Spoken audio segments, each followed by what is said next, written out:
8 اکتوبر 2005 کے ہولناک سانحہ کو 15 سال مکمل ہو گئے۔ برسی کے موقع پر مظفرآباد میں شہداء کی یاد میں تقریب کا انعقاد کیا گیا۔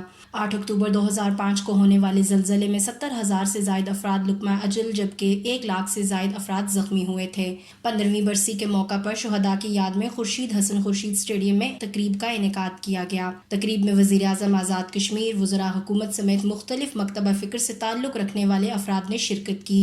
8:52 پر سائرن بجا کر 1 منٹ کی خاموشی اختیار کی گئی۔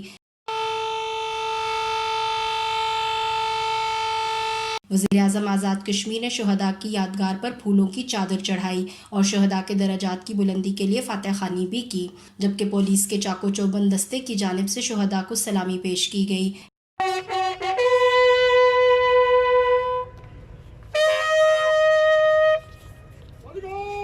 اس موقع پر تقریب سے خطاب کرتے ہوئے وزیر اعظم آزاد کشمیر راجہ فاروق حیدر خان کا کہنا تھا کہ آزاد کشمیر میں قدرتی آفات دیگر علاقوں کی نسبت زیادہ آتی ہیں۔ قدرتی آفات کے ساتھ ساتھ لائن آف کنٹرول پر ہندوستانی فوج کی فائرنگ بھی ایک بڑی آفت ہے۔ ان کا کہنا تھا کہ زلزلہ ایک بہت بڑی آزمائش تھی۔ بین الاقوامی برادری نے جس انداز میں ہماری مدد کی اس کی کوئی مثال نہیں ملتی۔